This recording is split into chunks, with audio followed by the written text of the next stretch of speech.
جنید بغدادی رحمۃ اللہ علیہ کے زمانے میں ایک آدمی تھا جو مشہور ڈاکو تھا، اور وہ اپنی اس بری عادت سے باز نہیں آتا تھا۔ کتاب میں لکھا ہے کہ اس کو 16,000 درے لگ چکے تھے، کبھی 100، کبھی 200، کبھی اتنے درے لگ چکے تھے، اور اس کے باوجود، اتنی مار کھانے کے باوجود، وہ اتنا پکا تھا کہ چوری نہیں چھوڑتا تھا، ڈاکے مارتا تھا، حتیٰ کہ اس کا ایک ہاتھ بھی کاٹ دیا گیا۔ تو اب اس کا دوسرا ہاتھ باقی تھا، وہ ایک ہاتھ سے بھی چوری کیا کرتا تھا، ڈاکے مارتا تھا۔ لوگوں کے اوپر اس کی ہیبت بیٹھی ہوئی تھی، اس کا نام سن لیتے تھے تو لوگ کانپنے لگ جاتے تھے کہ ہم تو اس کے سامنے بھی نہیں جانا چاہتے، اس کی شکل بھی نہیں دیکھنا چاہتے۔ وہ ڈاکو ایک مرتبہ جنید بغدادی رحمۃ اللہ کے گھر پہ آ گیا رات کے وقت۔ جنید بغدادی رحمۃ اللہ نے کچھ کپڑے اور ایسی چیز کوئی منگائی تھی رزق حلال تجارت کی نیت سے، تو گھر میں پڑے ہوئے تھے۔ وہ جب گھر میں دیوار کود کے آ گیا تو اس نے سوچا کہ چلو میں یہ 2-3 گٹھڑیاں اٹھا کے لے جاتا ہوں۔ اب اس نے گٹھڑی تو باندھ لی، لیکن ہاتھ ایک تھا، اس کو اٹھا کے لے جانا اس کو مشکل نظر آتا تھا۔ تو وہ ڈاکو انتظار میں تھا کہ مجھے کوئی ہیلپر ملے اور یہ گٹھڑیاں میں اٹھا کے اپنی جگہ پہ لے کے جاؤں۔ اتنے میں جنید بغدادی رحمۃ اللہ تہجد کے لیے اٹھے اور وہ اپنے گھر کے صحن میں آئے، تو ڈاکو نے ان کو دیکھا، تو ڈاکو سمجھا کہ یہ اس گھر کا کوئی نوکر ہے اور یہ اٹھ کے آ گیا ہے۔ تو ڈاکو نے اس کو بڑی سخت آواز میں کہا، ادھر آؤ اور یہ گٹھڑی اٹھا کے میرے سر پہ رکھو۔ تو جیسے اس نے روب سے کہا تو وہ بندہ آ گیا اور اس نے آ کے اس کو گٹھڑی اٹھا کے سر پہ رکھنے میں مدد کی۔ تو ڈاکو سمجھ گیا کہ میں جو کہہ رہا ہوں یہ میری بات مان رہا ہے، تو میں اپنے سر پہ کیوں گٹھڑی رکھوں، اسی کے سر پہ رکھوں۔ تو پھر اس نے کہا نہیں میرے سر پہ مت رکھو، تم اس کو اپنے سر پہ اٹھاؤ۔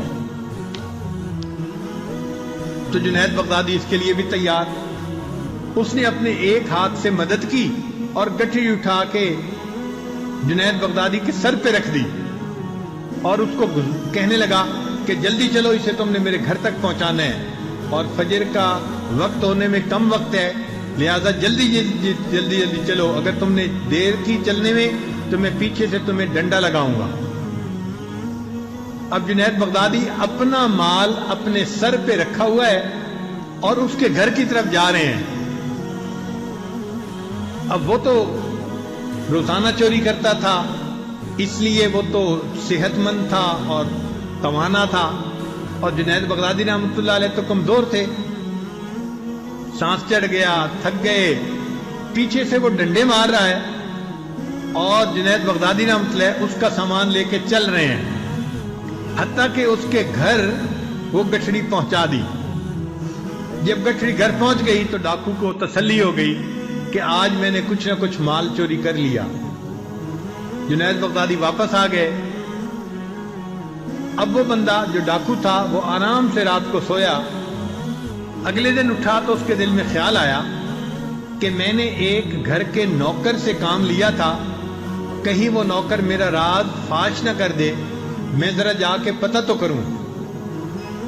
تو اس نے سوچا میں جاتا ہوں اور اس گھر کے قریب جا کے دیکھوں گا، اگر تو وہاں لوگ زیادہ ہوں گے تو مجھے پتہ چل جائے گا کہ یہ تفتیش کر رہے ہیں چور کے بارے میں، اور اگر خاموشی ہوگی تو مجھے پتہ چل جائے گا کہ اس نوکر نے میرا راز فاش نہیں کیا۔ چنانچہ وہ چلتا چلتا جنید بغدادی کے گھر کے قریب آیا۔ وہاں آ کے اس نے دیکھا کہ لوگ قطار میں آ رہے ہیں اور اس گھر میں داخل ہو رہے ہیں، اور آنے والے سارے لوگ وہ ہیں جن کے چہروں پہ نور نظر آتا ہے، جن کے چہروں پہ سنت نبوی نظر آتی ہے، اور جن کے چہروں پہ نیکی نظر آتی ہے۔ وہ بڑا حیران ہوا۔ اس نے ایک بندے سے پوچھا آپ لوگ کہاں جا رہے ہیں؟ اس نے کہا تمہیں پتہ نہیں، یہ گھر ایک بہت بڑے شیخ کا گھر ہے۔ اس نے کہا اچھا، کیا اس شیخ کو میں دیکھ سکتا ہوں؟ اس نے کہا ہاں دیکھ سکتے ہو، میرے ساتھ آؤ۔ چنانچہ وہ ڈاکو اپنا ایک ہاتھ اس نے چھپا لیا کپڑے کے اندر کہ لوگوں کو پتہ نہ چل جائے کہ میرا ایک ہاتھ کٹا ہوا ہے اور میں وہ ڈاکو ہوں۔ اور وہ اس کے ساتھ چلتا چلتا اس گھر میں جب پہنچا تو اس نے کیا دیکھا کہ رات کو جس کو غلام سمجھ کے اس نے گٹری اٹھوائی تھی وہی بندہ مسند ارشاد پہ بیٹھا ہوا ہے، اور وہ وقت کے بہت بڑے شیخ جنید بغدادی رحمت اللہ علیہ تھے۔ اب ان کے چہرے پہ جو نظر پڑی نا تو دل کی دنیا بدل گئی۔ چنانچہ اس نے حضرت کے مجلس میں توبہ کی، پھر حضرت سے بیعت ہوا۔ کتابوں لکھا ہے کہ پھر اس کو حضرت جنید بغدادی رحمۃ اللہ نے خلافت عطا فرمائی، اور وہ اپنے وقت کا ہاتھ کٹا اتنا بڑا شیخ بن کے زندگی گزارتا رہا۔ جو ڈاکو تھا، چور تھا، اللہ والوں کی محفل میں آیا اور اللہ والوں نے اس کے دل کو بدل کے رکھا۔